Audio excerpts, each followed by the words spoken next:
नमो अरिहन्ताणं नमो सिद्धाणं नमो आयर्याणं नमो वज्रायाणं नमो लोहे सबसाहो।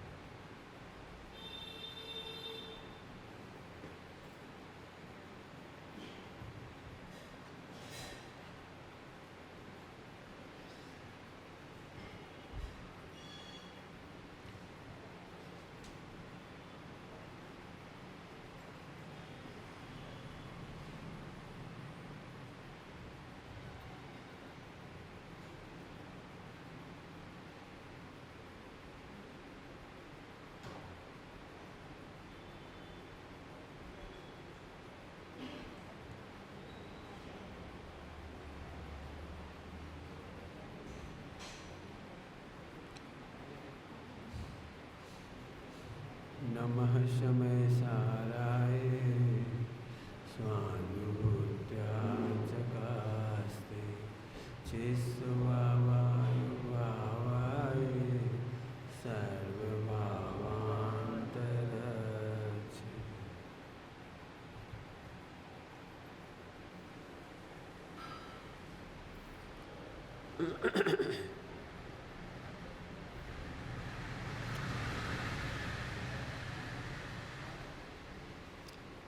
सम्यक्त की रक्षा करो।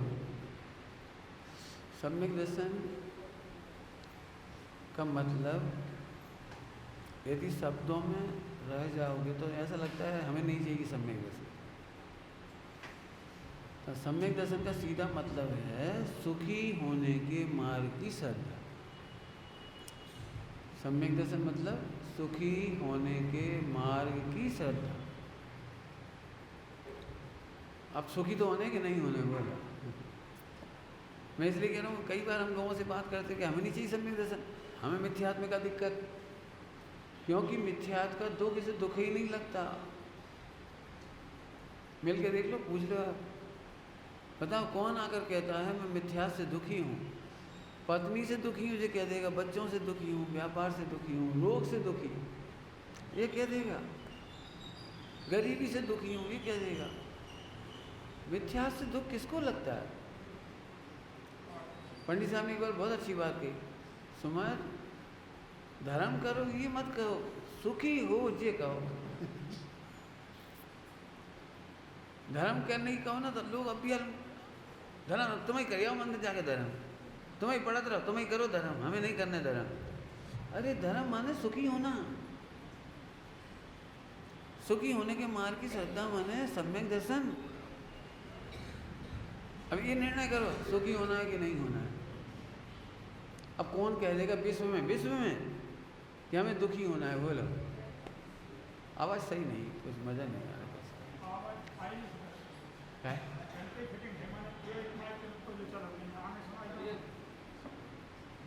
दो लगाओ तो पैसे भी लगा दिए।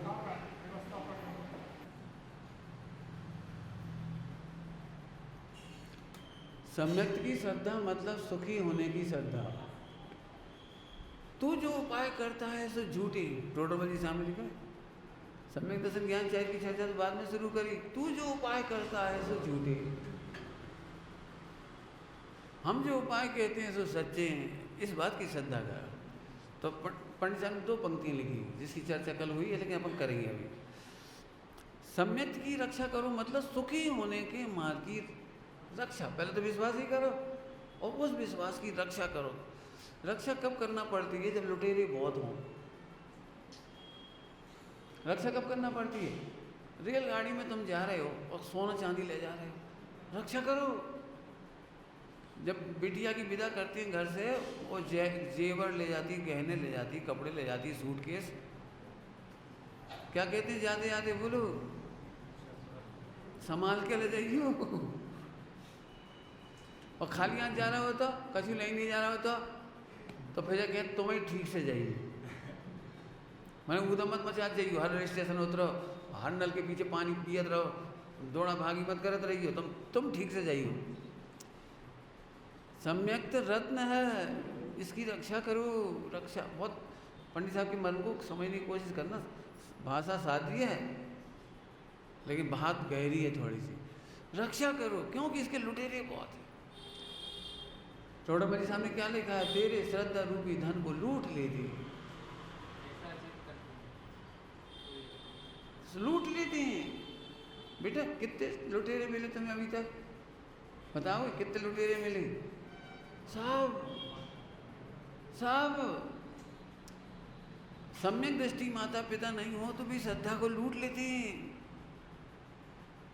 बेटा मैं सच कहता हूँ, मुझे जिसका अनुभव इसलिए ज़्यादा है कि ब्रह्मचारी के जितने रुचि वाले बच्चे आते हैं उनके माता पिता विद्वान होने पर भी, प्रवचनकार होकर के भी, और ऐसी बातें करते हैं। बेटा जिनवाणी में लिखी है कि आशा कोई की मत करो, लेकिन पत्नी की आशा जरूर करो। बुढ़ापे में कौन तुम्हें दवाई देगा, कौन इलाज करेगा, कौन गर्म रोटी देगा? बेटा अपने बच्चा और बेटा ही को, पत्नी और बच्चे ही काम आएंगे। मेरे अनुभव को सुना रहा हूँ। आज क्या देख लो तुम, ब्रह्मचर्य लेने हैं, फिर देखो जे रोग चालू हो जाए। बेटा धर्म की बातों में कच्चू नहीं रखो, अपना ही पैसा काम आ है। आशा, पंडित साहब ने क्या कहा था? आशा भी मत करो। और हम क्या सिखाते हैं? आशा करो। अब तो समझ में आ गई कौन लौटे रही है? श्रद्धा के। आशा भी मत रखो। क्यों? नौकरी क्यों करता है, पढ़ाई क्यों करता है? आशा से। आनंद गंजी का भजन है, स्वामी जी गाते थे, आशा औरन की मत कीजे, भर भर ज्ञान सुधारस पीजे। आशा औरन की। बताओ हमारे घर परिवार में जितने लोग हैं क्या करते हैं बताओ? यदि तुम कुसंग में लग जाओ, कुकूर कुदेव में लग जाओ, ये तो प्रत्यक्ष है ही जी भगवान बहुत बढ़िया है, मनसा पूरा है, और ये टोली भाई बहुत अच्छी हैं, नारियल चढ़ा जाओ, मोड़ा मोड़ी हो जाए, और इतने दही देवता, इतने मक्खन देवता, उतने कौन कौन से होते हैं हाथी, जिनके घरों में होते होंगे उन्हें पता होगा। शादी हो, सगाई हो, कोई नया घर में जाना हो, कछु हो, एक पत्तल उनके यहाँ पहुँचाओ कर हैं जो कछु बब्बा हो। ये क्या है? घर में सुख की आशा करते हैं तो लुटेरे बहुत मिल जाएंगे, क्योंकि पहले तू लुटना चाहता है। अब ये पंक्ति कितनी गहरी है बता। अच्छे कमाओ भैया, अच्छे कमाओ, काय के लिए कमाओ? बीमारी हो गई तो काम आएगी। आज कर्णानुयोग कह रहा है कि जो बीमारी की आशा से धन का संचय करते हैं वे बीमार होते। निदान बंद करते हो आप, संक्रमण करते हो, संक्रमण। ए भैया पैसा संभाल के रखो, बीमारी में काम आएगा। तो कब काम आएगा वो?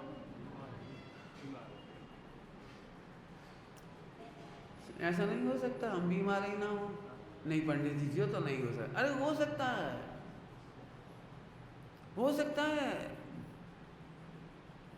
पशु पक्षियों के हॉस्पिटल नहीं है, फिर भी तो रह रहे, नहीं रह रहे। बोलो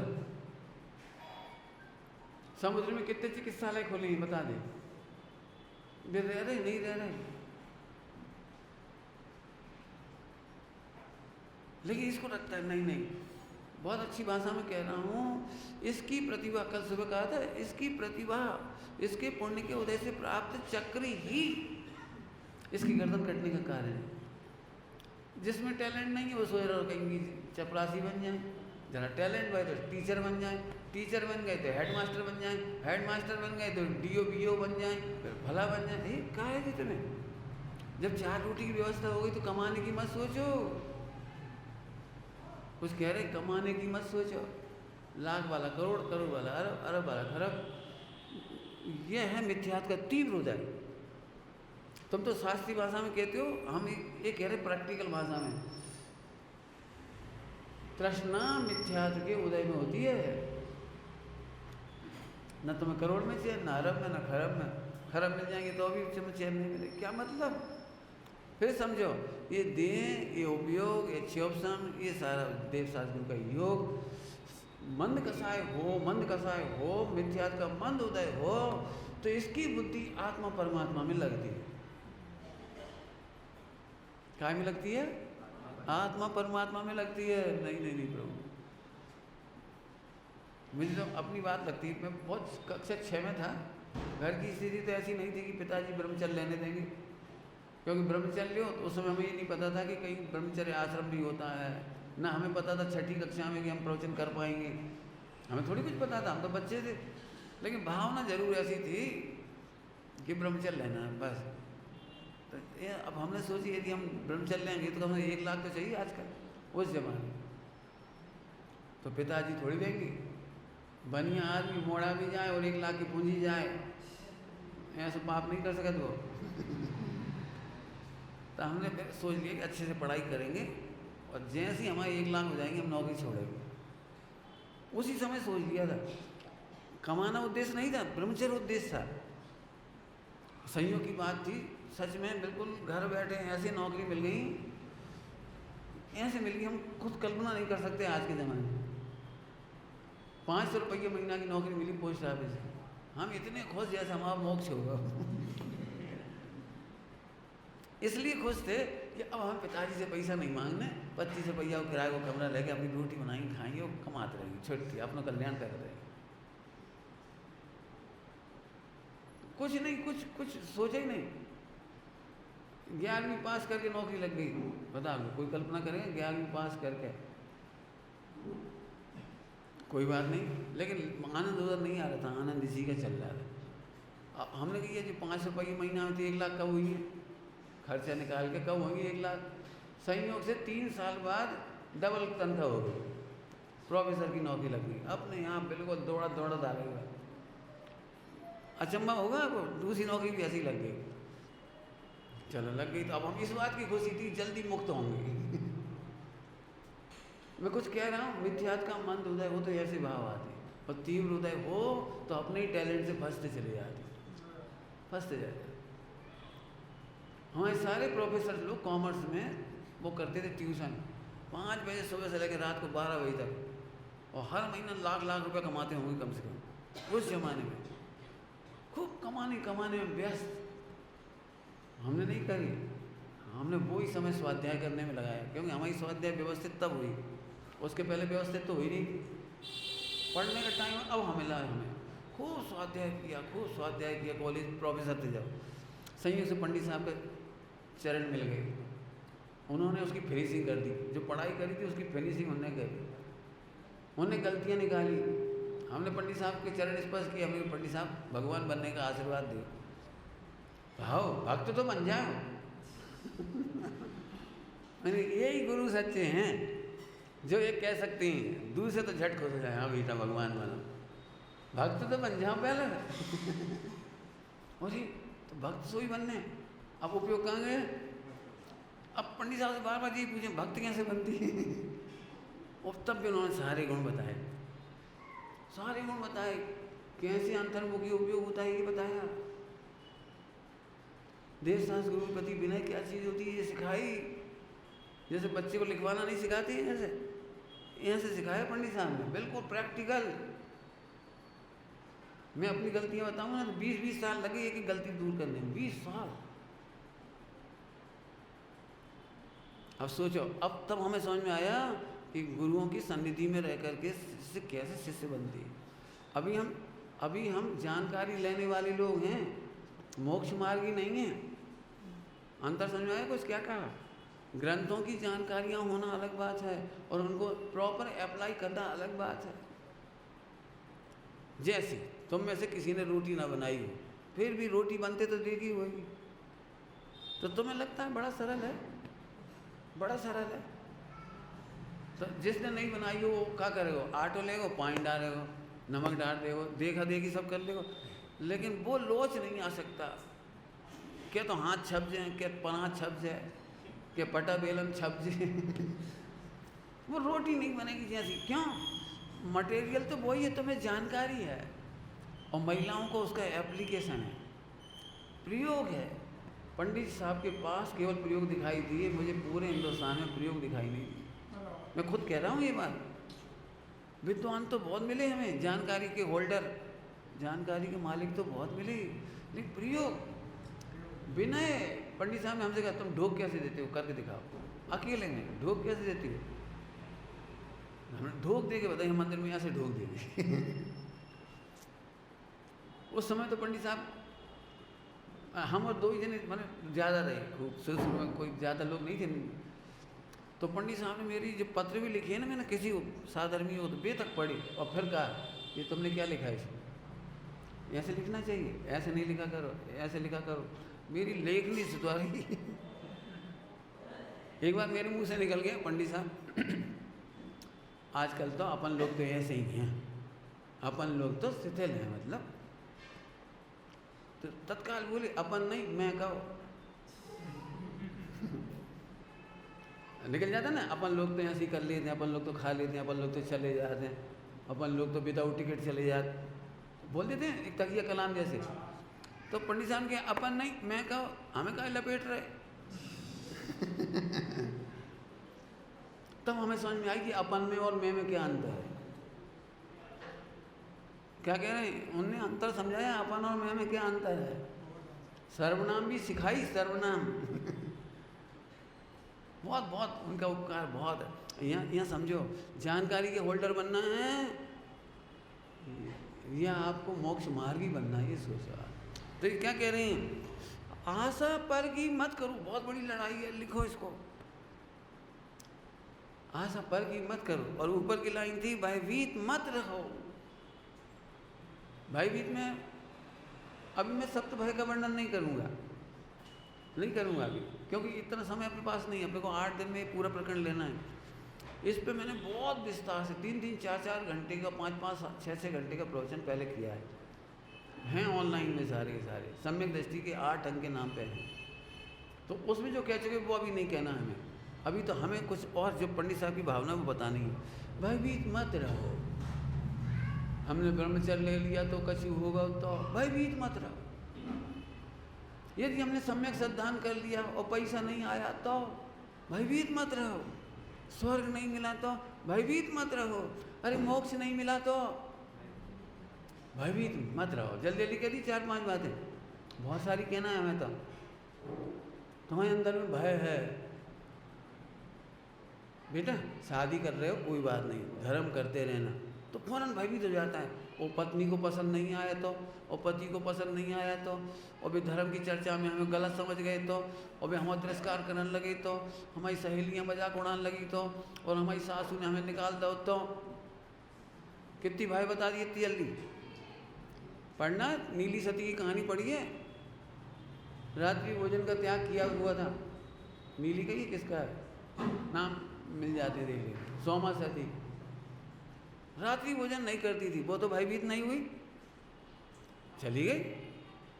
रात्रि भोजन त्याग किया। जैसे मैंने कॉलेज में ज्वाइन किया, पहले दिन की बात है, 21 साल की उम्र में, पहले ही दिन मैंने अनछने पानी का त्याग प्रिंसिपल ऑफिस के बाहर गेट पे किया। अनछना पानी का त्याग का मतलब पीते तो अच्छा नहीं था, लेकिन बाजार के पानी का त्याग नहीं किया था उस समय तक। इसलिए कह रहे कि अनछने पानी का त्याग उस दिन किया, क्योंकि अब मैंने पक्का, मुझे तब समझ में आया कि अनछने पानी का, अपन सबके लोग छना पानी पीते हैं घर में, लेकिन अनछने का त्याग नहीं कर पाती है। मेरे को अपने आप समझ में आई। हम रोज़ छान के पानी पीते थे घर में, लेकिन त्याग नहीं करने का ये नुकसान था। तो जैसे ही कॉलेज में ज्वाइन किया तो मैंने फ़ौरन त्याग किया। क्यों किया कि आज पहला दिन है, कोई हंसी नहीं उड़ाएगा। आज हमने इनके साथ चाय पी ली, पार्टी देते ना नौकरी ज्वाइन करते से ही, और आज चाय पी ली इनके संकोच में, तो फिर ज़िंदगी में त्याग नहीं कर पाएंगे, फिर ये मजाक उड़ाएंगे। बाजार में तो चाय पी ले, और SC ST के यहाँ चाय नहीं पी रहे, और प्रिंसिपल के यहाँ शादी में खा पी नहीं रहे, रोज़ की आफत होगी। उस समय मैंने प्रतिज्ञा की अनछने पानी का त्याग। बाकी तो मालूम ही होगी, कहानियाँ बता चुका होगा आपको। हमारा कॉलेज का ही नाम हमीदिया बरकतुल्लाह यूनिवर्सिटी भोपाल की, और हमारे जो डीन थे वे थे MI खान। ये 3 बातें मिली और हमारा दिमाग सनको, हम आज ही ले लो प्रतिज्ञा, सब बचेंगे के बाद। खान साहब ने कहा भैया पार्टी तो चलो, इतनी बीच रास्ता में सोच लगी, हंसी मजाक की चिंता नहीं करी, कोई हंसी उड़ाएगा उड़ा। जाते सही बोले जैन साहब आप क्या लोगे? मैंने सर मैं जैन हूँ। वो तो हमें भी पता है जैन साहब, जैन मतलब छना पानी पीते हैं हम लोग, हाँ ये भी हमें मालूम है। तो अब कहाँ लोगे जैन? तुम सोचो कहाँ ले लें, तुम सोचो ना हम कहाँ ले लेंगे? छनो पानी कहाँ है, छने दूध कहाँ है, और छने पानी की मिठाई कहाँ है, छने पानी को नमकीन कहाँ है? एक प्रतिज्ञा ने मुझे बॉडीगार्ड का काम किया। खूब पार्टियाँ हुई, पिकनिक हुई कॉलेज में, सब कुछ हुआ। छात्र लोग पहले कहते सॉरी सर आप तो लेंगे नहीं, मैंने ओके थैंक यू। ये प्रतिज्ञा ने बचाया हमको, बिल्कुल भाई। मतलब अभी मैं से कह रहा हूँ, हमने प्रतिज्ञा ले ली, कई बार बच्चियाँ प्रतिज्ञा लेती हैं तो माताएं बहते बहुएं डरा देती हैं, सास माताएं डरा, बेटा ससुराल की ऐसी मिली, कहाँ पता, कहाँ पता, पहले पता लगाओ ना। ध्यान रखना, ध्यान से सुनना सभी लोग। पंडित साहब को दिखा करके एक पत्र तैयार किया था, वो उसमें एक बहुत बढ़िया पंक्ति लिखी है, देव सास गुरु और श्रद्धा की रक्षा करने के लिए रक्षा पूर्वक विवाह करो। देव सास गुरु की श्रद्धा ना टूटे और आत्मश्रद्धा ना टूटे, ऐसी पढ़ाई करो, ऐसी कमाई करो और ऐसी ही शादी करो, लिखा है उसमें। पहले अपन काय के लिए क्यों ये लड़का देखने क्यों जाते हैं? लड़का के घर वालों को देखते क्यों है? मामा का क्यों, मामा का गोत्र क्यों देखती है? और फला का गोत्र क्या देगा? इसलिए तो देखती है मामा का गोत्र कि माँ के मामा तो उनके घर वाले को कैसा हो तो वैसे माँ के संस्कार होंगे, और पिता के मामा ऐसे होंगे तो पिता के ऐसे होंगे। देखते हैं ना क्या क्या देखते तुम लोग, हम नहीं समझते ज़्यादा। क्यों देखते हैं? कि जिनकी खान पान की संस्कृति सही नहीं होगी उन्हें हम अपनी कन्या नहीं देंगे, देश शास्त्र की श्रद्धा की संस्कृति नहीं होगी हम नहीं देंगे। क्यों? हमारी बच्ची भोगों के लिए नहीं जन्मी है, भगवान बनने के लिए जन्मी है, स्त्री लिंग का छेद करने के लिए जन्मी है। यदि उसके नियम और प्रतिज्ञाएं टूट गई तो फिर उसकी मृत्यु हो गई। क्या हो गया? नियम संयम ही तो रत्न है, लिखा है बढ़िया। एक दरिद्र था, दरिद्र पूरे जीवन, रामचंद्र जी का जीव, रामचंद्र जी का जीव बहुत, जब वो वेदवती कन्या थी, गुणवती कन्या थी, जब पहले उतनी अच्छी स्थिति नहीं थी, शादी भी नहीं हो पाई, पूरे जीवन कुंवारे रहे, बहुत परेशान हुए, भ्रष्ट हुए, परेशान हुए, बहुत परेशान हुए, बहुत बहुत पहले की कहानी। फिर उन्होंने एक मुनिराज के संसर्ग में आकर जीवन सुधारा और एक प्रतिज्ञा ली, रात्रि भोजन त्याग की।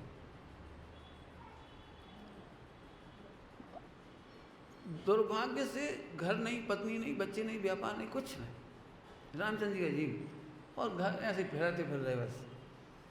और एक स्थान पर आकर के महीना भर हो गया, भोजन नहीं मिला, और एक गांव में विवाह हो रहा था तो बड़ी आशा से वहाँ आए। लोगों ने भोजन भी दिया लेकिन रात को दिया। उस समय का चिंतन बताना है मुझे। वे रामचंद्र जी का जीव सोचता है, 1000 वर्ष की आयु बीत गई, वृद्धावस्था हो गई, पूरे जीवन तो मेरे पास कुछ रहा नहीं, एक नियम रूपी रत्न ही तो है जो उससे मैं क्यों लुटाऊं? जब 1 महीना में नहीं मरे तो 1 रात में थोड़ी मर जाए। मैं अपना नियम रूपी रत्न तो नहीं छोड़ूंगा। ये कहीं तो रत्न है मेरे पास, वो और छोड़ दें, बताओ कब आ जाए? हेलो, बताओ, ये कहीं तो नियम रूपी रत्न है, भोजन रखा रहा और वहीं सो गया, वो सो गया और देह छूट गई, देह छूट गई। अब कथा तो बहुत सुंदर है वहाँ, बहुत ही अच्छी। जब देह छूट गई तो लोगों को बड़ा चंबा हुआ कि भोजन रखा था फिर खाया का ही नहीं, भूखा का ही मर गए। तब किसी ने कहा, अरे जरूर ये जैन होगा, जरूर ये रात्रि भोजन नहीं करता होगा, इतने शरीर ऐसा हो गया, वृद्धावस्था हो गई, शरीर सूख रहा है और रात्रि भोजन का नियम निर्वाह कर गया। तो बड़ा उत्सव करके उसका दाह संस्कार किया वहाँ गाँव में। घर घर में एक ही चर्चा होने लगी, धन्य भैया, अपने नियम की रक्षा करी, देह की रक्षा नहीं करी। बस वहाँ से वो रामचंद्र जी का पुण्य माने चलना शुरू हुआ, स्वर्ग गए आदि आदि, और वहाँ से मिलकर के सीता की शादी तो इसी भाव में हुई, पिछले किसी भाव में सीता से शादी हुई ही नहीं। पिछले भाव में कहीं सीता से इनका मिलना ही नहीं। वो रामचंद्र जी का गजब तो देखो, पुराण पढ़ के देखो। तो हम तो ये कहना चाह रहे, भय मत करो। पंडित साहब ने क्या कहा, भयभीत मत रहो। आपको छोटी छोटी बनी असंख्यात भाव भय पड़े। मैं तो ऐसे इसलिए नियम लेने में भयभीत टूट ना जाए। हमने पंडित साहब से कहा हम नियम लेंगे और टूट गए तो बोले हम का इलाज बैठे हम का इलाज बैठे, टूटेगा तो हम प्रायश्चित देंगे, टूटेगा तो प्रायश्चित विधि है, का इलाज है, डरो मत। लो टूटने के डर से प्रतिज्ञाएं नहीं दी जाएं और नहीं ली जाएं, उल्टा मत लेना हो, ध्यान रखना। तो मोक्ष मार्ग खत्म ही हो जाए। नहीं समझ में आई होगी कैसी दृष्टांत। समंत भट्ट स्वामी उनके गुरु अवधि ज्ञानी थे। वे जान लेते कि इनकी 25 साल बाद ऐसी बीमारी होगी, तो बताओ दीक्षा दे कि नहीं दे।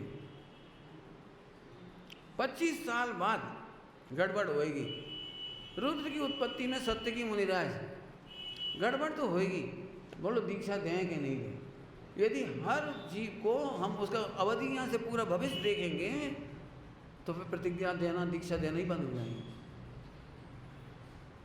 तो पंडित जी आप क्या कहना चाह रहे, प्रतिज्ञा लेना चाहिए, निर्भय होकर लेना चाहिए, ये कह रहे हैं। इतनी बात बता रहे हैं तो निश्चित रूप से लोगों को उल्टा भी हो सकता है। भावुकता में नियम मत लो। मोक्ष मार्ग प्रकाशक जी में लिखा है प्रतिज्ञा लेने का विधान, वहाँ पूरा पढ़ लो है। हम ये नहीं कह रहे अंधाधुंध नियम ले लो, प्रतिज्ञा लेने का विधान है। जो नियम तुम लेना चाहते हो, प्रतिज्ञा करना चाहते हो, उसके गुण क्या हैं, नहीं लेने पर दोष क्या हैं, द्रव्य क्षेत्र काल भाव क्या है, परिणाम चढ़ते रहें, वो बहुत सुंदर प्रकरण है, वो पूरा समझो। लेकिन प्रतिज्ञा लेने में डरो मत। यदि समझ गए हो तो इसी में मेरा हित है तो अवश्य लो। क्या बोल रहे हैं, इसी में मेरा हित है तो अवश्य लो। चर्चा तो बहुत है कि साहब नियम टूट जाए, बोलूं नियम तब टूटता है जब आत्महित का पक्ष छूटता है। कुछ बोल गए हम, बढ़िया ताकत लेके बोले हम। नियम तब टूटता है जब आत्महित का पक्ष छूटता है। एक बार बोलो, बहुत बड़ी बात है इसलिए बुलवाया आपको, बिल्कुल रटा लेना चाहिए। नियम इतनी आसानी से नहीं टूट जाता। शेष सुदर्शन का नियम नहीं टूट पाया, कौन तोड़ सकता है, कौन तोड़ सकता है। परिस्थिति के बिस्तर पर नहीं लेटना चाहिए और शेष सुदर्शन का शरीर परिस्थिति के बिस्तर पर था। नियम कौन तोड़ा सकता है, कौन। निर्भय रहो, निर्भय। एक बार निर्भय होकर के लिया गया नियम से संक्रमण होता है, असाता का साता में संक्रमण होता है। आपको वैसे रोग ही नहीं होंगे, वैसे योग नहीं बनेंगे, और वैसे योग बन भी गए तो तुम नहीं टिकोगे। 3 बातें कह गए जल्दी जल्दी, 3 बातें कह गए, कौन कौन सी। निर्भय होकर के लिया गया नियम, आत्महित की बुद्धि से लिया गया नियम, समझकर स्वरूप समझकर लिया गया नियम से असाता का साता में संक्रमण होता है। वैसे योग नहीं बनते, वैसे योग बन भी जाएं तो नियम नहीं टूटता, कोई तोड़ नहीं सकता। साता असाता का साता में संक्रमण हो जाता है। हो जाए। कल कहा था 83 गति अंतिम भाव होते हैं, 83 गति के जितने होते हैं ये सब। इसके बाद कोई बता दे फिर 83 हुए हों तो है, समझ में आया। हाँ, तो निर्भय होकर के नियम लो। अब और अच्छे से समझा रहा हूँ। चर्चा तो बहुत है इसमें, बरसों करो तो भी कम, क्यों बहुत बड़ी चर्चा है इसमें। अभी सप्तभय के नाम पे भी नहीं बता रहे। अभी तो पंडित साहब ने 2 बातें कही, भयभीत मत रखो, कोई तुम्हारा बुरा कर देगा। पंडित जी हमें कर्मों के उदय का बहुत भय लगता है, कुछ बुरा हो गया तो कर्मों के उदय से भयभीत मत हो। कर्मों के उदय में अपकर्षण हो जाएगा, संक्रमण हो जाएगा, उदीर्णा हो जाएगी, चिंता मत कर। पंडित साहब ने कर्मों के बारे में बहुत सुंदर चर्चा की थी, बहुत ही सुंदर चर्चा। इस आदमी ने समझ लीजिए भगवान की समोसरण में ये शिकायत करी कर्मों की, जी कर्म हमें बहुत दुख देते हैं, अनादिकाल से फेर रहे हैं, हम अकेले हैं, ये 8 हैं, ऐसा कहने पे समझ गए हुए सब, है ना। बहुत सारी चर्चा है उसमें। तो पंडित साहब ने एक रूपक बनाया, रूपक पंडित साहब ने। तो कोर्ट में गए भगवान के पास, कोर्ट समझ गए, समोसरण, प्रभु ये कर्म हमें बहुत दुखी करते हैं, हैरान करते हैं, आप इनसे छुड़ा लो। तो कर्मों को बुलाया, कर्मों की पेशी हुई। भगवान ने पूछा क्यों भाई, तुम बहुत बेकार आदमी हो, आदमी मतलब जड़ और तुम इन्हें बहुत दुखी कर रहे हो। तो कर्म के उत्तर सुनने लायक हैं, पंडित साहब ने बहुत बढ़िया हेतु दिए। कर्म बोला, एक तो मैं जानता ही नहीं हूं कि कौन मेरे से दुखी है। क्या कह रहे, मैं जानता ही नहीं हूं मैं किसको दुख दे रहा हूं, कौन मेरे से दुखी है, यही मुझे पता नहीं। और जब मुझे इसी का ही पता नहीं है तो मैं क्या कर सकता हूं, नंबर 1। नंबर 2, फिर भी यदि तुम कह रहे हो, फिर भी यदि तुम कह रहे हो, क्या बात है, बाहर तो अच्छा है सब, चलो कोई बात नहीं। फिर भी तुम कह रहे हो तो एक काम करो, सुनना ध्यान से, मेरे से बड़ा न्याय प्रिय कोई होए तो कहो, हमने अन्याय किया हो तो हमें सजा दे, हमने अन्याय किया तो हमें सजा दे, हमें कोई दिक्कत नहीं। बिना बुलाए आज तक इसके पास आए नहीं, बिना बंद करे, बिना बुलाए, जीव के निमंत्रण दिए बिना हम नहीं आए आज तक, और आए भी तो इसके स्वरूप सीमा से बाहर रहती, इनके स्वरूप में प्रवेश नहीं करती हैं, बाहर रहते हैं। इसके बाद भी यदि ये अंतर्मूर्त आत्मा का ध्यान करें तो हम छोड़ के जावे तैयार। अब बताओ, यदि तुम कछु कहो हमारी गलती है तो बोलो भाई किसको दंड दिया जाए, कौन दंड दे। जीव स्वयं अपने अज्ञान से दुखी होता है, पॉइंट नोट कर लेना, जीव अपने अज्ञान से दुखी होता है और भय दिखाता है कर्मों का। हम कर्म के उदय आ गए तो कर्म के उदय आ गए, अरे कर्म के उदय जाने के लिए आते हैं।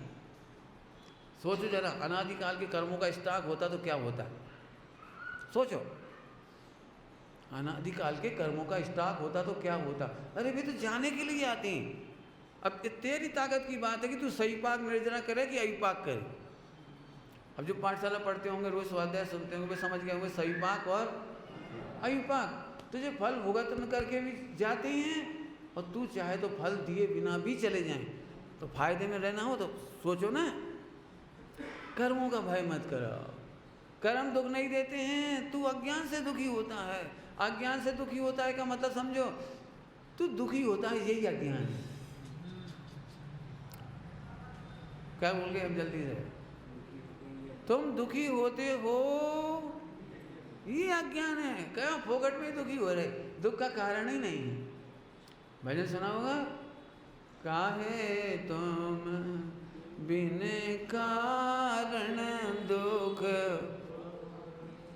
बिना कारण है। आत्मा में दुख नहीं है और आत्मा में दुख का कारण भी नहीं है। पंडित जी तो नहीं समझ में आ रही हमें, ऐसे कैसे, यदि आत्मा में दुख नहीं है, दुख का कारण नहीं है, तो ये कर्म क्यों बंधे और ये 4 गति में क्यों घूम रहे फिर। किसान, आत्मा में दुख नहीं है और दुख का कारण नहीं है, इसको भूलना ही दुख का कारण है। नहीं समझ में आई हो, जैसे लोग हाथ खड़े करते तो हम दृष्टांत देके समझा दें। आत्मा में दुख नहीं है पर आत्मा में दुख का कारण नहीं है, परंतु भूलना 4 गति का कारण है। तो आप भूलने का अर्थ समझो। क्यों ऐसा व्यक्ति हो सकता है जिसके पास चिंतामणि रत्न भी है और भीख मांग रहा है, हो सकता है ऐसा, हो सकता है, बोलो। जिसके पास चिंतामणि रत्न भी है और वो भीख मांग रहा है, बोलो बोलो। क्यों भीख क्यों मांग रहा है जब चिंतामणि रत्न है तो? अगर आप समझ में आ गई ना, तो भूल करके मांग रहा है, बना भिखारी निपटे अजान। इतनी सी गड़बड़ हो रही, इतनी सी गड़बड़, और जय 100% गड़बड़ है बस। हाँ मैं भगवान हूँ, अरे हूँ पहले नंबर, आनंद कर आनंद कर, अरे कर्म। पंडित साहब की एक रचना है बहुत सुंदर, रे कर्म अपने ठाट तू दिखाता है, किसे हम ब्रह्मचर्य ले लेंगे फिर क्या हुई है, समाज नहीं पूछेगा फिर क्या हुई है। थोड़े आगे सर बेटे, थोड़े आगे।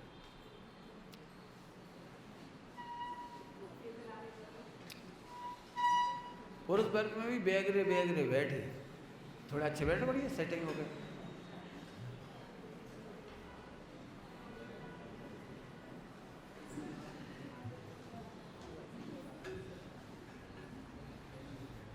पंडित साहब की रचना है, कर्म ठाट किसको दिखाता है, समझ में आया? पढ़ना पूरा पाठ, बहुत अच्छा पाठ है। मैंने इस पाठ को स्वामी जी के जीवन चरित्र में घटाया, इसको खूब घटाया, इस पूरे पाठ को, पंडित साहब की रचना को। हाँ, तो फिर कौन भयभीत मत रहो, कोई हमारा बुरा कर देगा। विश्व में किसी की शक्ति नहीं जो मुझे बुरा करे। कल कहा था, अजात शत्रु, मेरा बुरा कोई नहीं कर सकता। पंडित साहब की बहुत अच्छी भाषा बोलते हैं, बहुत अच्छी। पंडित साहब की भाषा तो बहुत साहित्यिक है। पंडित साहब बोले, अरे उसका बुरा कौन करे जो अपना बुरा खुद करे। कर्म काय को दुख देंगे, कर्म को का फालतू फुर्सत है, क्यों खुद में फालतू बैठो तो तुम्हें दुख दे भी आ जाए। जो जो स्वयं दुखी होने का फैसला करता है और दुखी होता है, दुख देता है, उसे दुख कौन देगा। ये तो उपचार की भाषा है, कर्म दुख देती हैं। ध्यान से सुनना, कर्म के उदय से दुखी नहीं होते। क्या बोला, कर्म के उदय से दुखी, समझ में आ रही भैया? कर्म के उदय से दुखी नहीं होते पंडित जी। और गरीबी से कोई दुखी नहीं होता। धन के अभाव से दुखी हो तो सिद्धों को दुखी होना चाहिए, धन के अभाव से दुखी हो तो मुनिराजों को दुखी होना चाहिए, धन के अभाव से दुखी हो तो नारकियों को दुखी होना चाहिए। धन के अभाव से सम्यक दृष्टि वहाँ भी सुखी हैं, सम्यक दृष्टि मनुष्य गति में भी हो, धन के बिना सुखी हैं। तुम वो उपाय क्यों नहीं खोजते? जे है सम्यक श्रद्धा की रक्षा करो, सम्यक की रक्षा करो, जे है वो सम्यक की रक्षा करो। मैं धन से सुखी नहीं होऊंगा। पंडित साहब की भाषा में बोलो, रहे चाहे अभी जाए सहज। क्या रहने के लिए कहा, जाने के लिए क्या कहा? विनाशी बाय जीवन की, आज ममता तजी झूठी। हंसो, क्या 1 करोड़ का फायदा होगा? हाँ ठीक है, चलोगा? अच्छा ठीक है। हाँ, इतने सहज हो सकते हैं, अभी तुम हो सकते हो। इतने ही तो सम्यक निर्णय करो, यही सम्यक की रक्षा करो। ध्यान रखना, हम काल्पनिक रक्षा नहीं करा रहे सम्यक दर्शन की। मैं आत्मानुभूति संपन्न हूँ, आहा ये आहा नहीं कर रहे। और एक दिन हमें होगा तो 10:40 पे, न वो नहीं कह रहे हैं, वो 10:40 को तो रक्षा हो गई, बात गौ। हम तो ये रक्षा करो, सचमुच पर से सुखी नहीं होते, कर्मों से भी दुखी नहीं होते, संयोग से भी दुखी नहीं होते, गरीबी से भी दुखी नहीं होते। दुखी होते हैं अपने को दुख देने से। नहीं समझ में आई? क्यों लोग कुआं से मरते हैं कि नदी से मरते हैं कि समुद्र से मरती हैं? बताओ कौन मारने में निमित्त है? कि जिन्हें मरने हैं उन्हें सब निमित्त हैं, और नहीं मरने हैं तो कुआं नदी तालाब का कर रहे। बिल्डिंग पे से कूद पड़ो, अब बिल्डिंग निमित्त होगा तो बिल्डिंग ही मत बनवाइयो का। फिर माचिस है कि वो जलाई वाली वो लाइटर वो गैस, वही से मर जाए तो क्या करो बता? बाइक नहीं लाए घर में, रस्सी हो जाए, रस्सी नहीं तो साड़ी की रस्सी बन जाए। जिन्हें मरना है उन्हें सब निमित्त हैं, और जिन्हें नहीं मरना उन्हें कोई निमित्त नहीं है। ऐसे ही जिन्हें सुखी होना है उन्हें कोई दुख का निमित्त नहीं है, और जिन्हें दुखी होना है उन्हें सुख का कोई निमित्त नहीं है। भयभीत मत रहो। इसके बहुत प्रसंग हैं जीवन में, असंख्य आते हैं। ये कह रहा हूँ, अपने प्रकाश भाई वगैरह अमेरिका में थे, वो इंदौर वाले छाबड़ा, तो आए पंडित साहब के पास भी आए, हमसे भी मिले। मैं आ तो जाऊँ लेकिन पत्नी नहीं मानी, तो वो भी जॉब कर रही थी, ये भी जॉब कर रहे थे, तो अब वो नहीं आना चाही थी। तुम चक्कर में मत पड़ना, उन्हें समझाने के तुम आने का पक्का मन बना दो बस, तो धीरे धीरे संक्रमण हो जाए तुम्हारे उदय को। बातों से नहीं होता, ध्यान रखना, तर्क से कभी काम नहीं सुलझता। आपको यदि सम्यक श्रद्धान है तो कर्म प्रकृतियाँ फिरेंगी, उसको निमित्त नैमित्तिक उसके भी भाव बदल जाए। तुम तो ये सोचो आने ही है, आना ही है बस, समझाने के चक्कर में मत पड़ना। यदि वो कहे मैं तो जॉब करना, तुम कहते तुम जॉब करो मैं जा रहा हूँ, तो वो सोचेगी कैसे रहना नहीं रहना, फिर वो अपने आप सोचेगी कि जाने में फायदा। आखिरकार दोनों जने आ गए।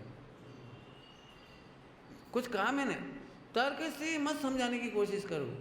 ब्रह्मचर्य लेना है तर्क से मत समझाओ, समाधि लेनी है तर्क से मत समझाओ। तर्क में तो उधम मच जाए, तर्क में तो तुम आजकल बहुत चला तो क्या खिलाते हो मोबाइल पर, जाने का चलत रहते, इतनी बातें होती रहते जाने का वही। हम तो तर्क से विशुद्धि नहीं होती, तर्क से कर्म नहीं करते, तर्क मत करो। हमारे पास जितने ब्रह्मचर्य की रुचि वाले आते हैं, हम उनसे कहते मम्मी पापा को समझाने की कोशिश मत करो। मैं अपनी बात कह रहा हूँ, मैंने सोच लिया था मज़ा तब थोड़ी जब हम कहें हम ब्रह्मचारी हैं, आनंद तो तब है जब दुनिया देख के कहेगी तुम ब्रह्मचारी हो। माता पिता को लगना चाहिए नहीं तुम ब्रह्मचारी हो। तुम टीवी देख रहे, मोबाइल चला रहे, घंटा नहीं ऐसे कर रहे, स्वाध्याय कर नहीं रहे, तो माता पिता काहू कहेंगे तुम ब्रह्मचर्य ले रहे, वे नहीं कहेंगे तुम इतने अच्छे रहो। हमारे कॉलेज के प्रोफेसर लोग कहते थे जैन साहब तुम्हारी शादी कैसे होगी, तुम पानी पियत नहीं हो, होटल में खात नहीं हो, टॉकिंग में जाते नहीं हो हैं, तुम्हारे लक्षण ही खराब है। तो उन्हें तो हमने समझा दिया था नहीं नहीं, हमारे तो जैन समाज में एक कल्चर ही है, जैन समाज में कल्चर ही है, हमारे लोगों में एक आम बात है। तो फिर उन्हें तो समझ में आ गई चुका चुका। प्रिंसिपल एक दिन बोले लांस जैन तुम्हारा हाथ दिखाओ, मैंने दिखा दिया। बोले तेरी शादी है 2.5, अब आप निश्चिंत रहो, हम तो निश्चिंत हैं।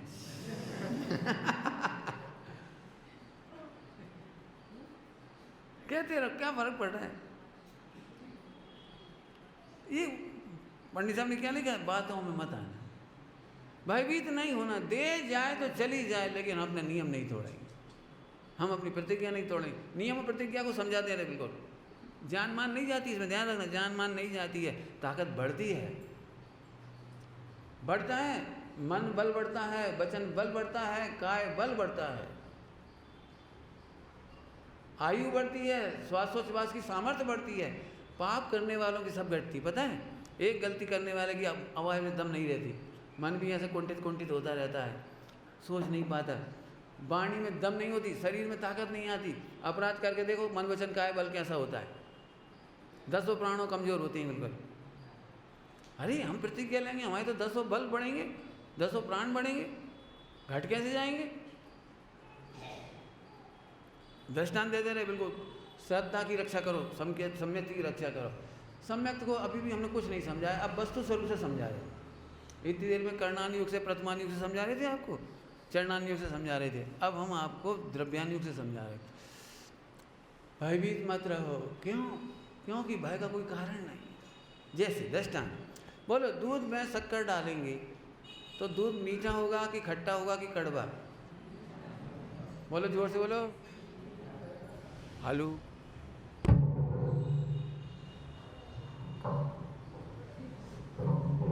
बोलो भाई, दूध में शक्कर डालेंगे तो दूध मीठा होगा।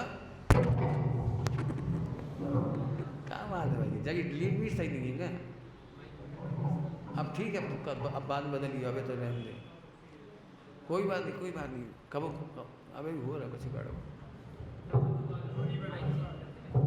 Hello hello,